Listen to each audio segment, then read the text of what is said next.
Namaste, everyone. Welcome to today's Explainer. We're jumping right into one of the absolute most monumental shifts in Indian economic history today. We're talking about India's Green Revolution and the incredibly intense, super complex economic debate over subsidies that came right on its heels. We're going to break down the mechanics, the money, and the massive, lasting impacts of this whole agricultural transformation. So, यहाँ हमारा आज का roadmap है.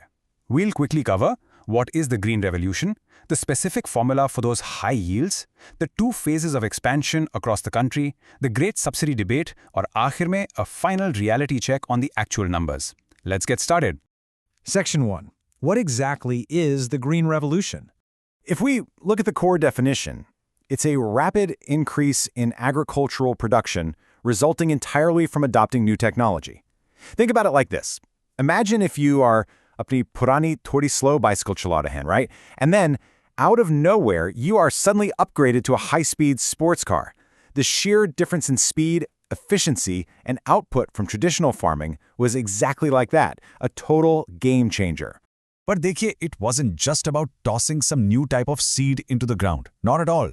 The core of this was high-yielding variety, or HVV seeds, which were initially just for wheat and rice.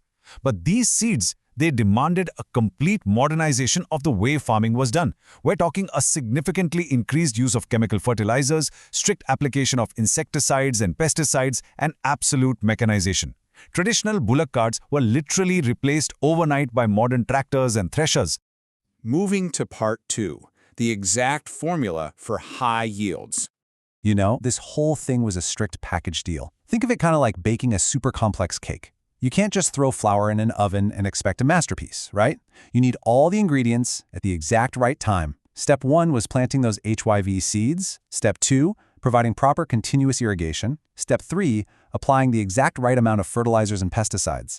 All these inputs were required simultaneously. Agar egbi step misua, like if the irrigation failed or you skimped on fertilizer, the entire crop would be a total failure.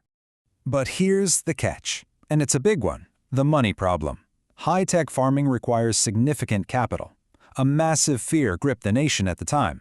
Since this new tech needs so much cash, wouldn't it just make the rich farmers much richer, while the poor, small farmers are just left entirely behind? So, the government had to step in, right? Anhe intervene karna hi tha, with a strong social welfare motive. They had to make sure small farmers could actually afford these upgrades. So they offered loans at concessional rates of interest. Our fertilizers go heavily subsidized rates per supply kiya gaya. The goal was pretty simple. Ensure this shiny new technology is accessible to everyone, not just the wealthy landowners. Part 3. The two phases of expansion. So how did this actually roll out? Well, it happened in two main chunks. Starting in the mid-1960s, HYV seeds were introduced, but only in a few select states. By the mid-1970s, as Phase 1 wrapped up, the initial successes were massive, but highly concentrated in wheat-growing regions. We're talking Punjab, Haryana, Andhra Pradesh, and Tamil Nadu.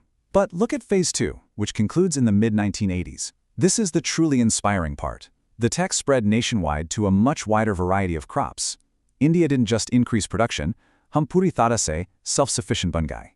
We literally started building massive buffer stocks of food grains just to protect against any future famines. Section 4. The Great Subsidy Debate. Now let's look at the actual controversy neutrally, क्योंकि इसके दो बहुत strong sides हैं. एक तरफ, proponents argue that subsidies are an absolute lifeline. I mean, farming is incredibly risky and totally climate dependent, right? Subsidies encourage farmers to adopt new tech and they prevent extreme inequality. वहीं दूसरी तरफ, critics argue that the original purpose, it's already been served.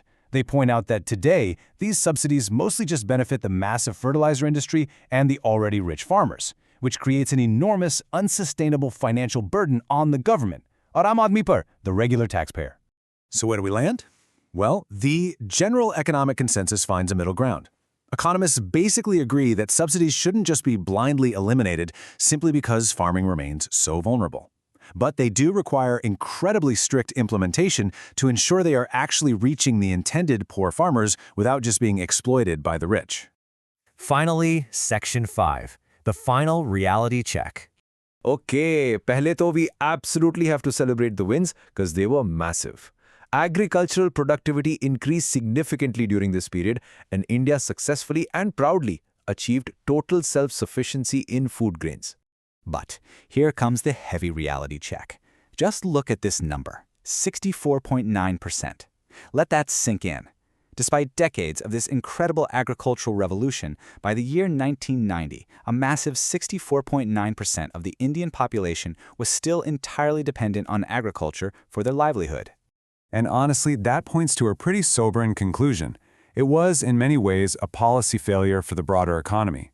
While the farming tech upgraded perfectly, the rest of the economy kind of just lagged behind.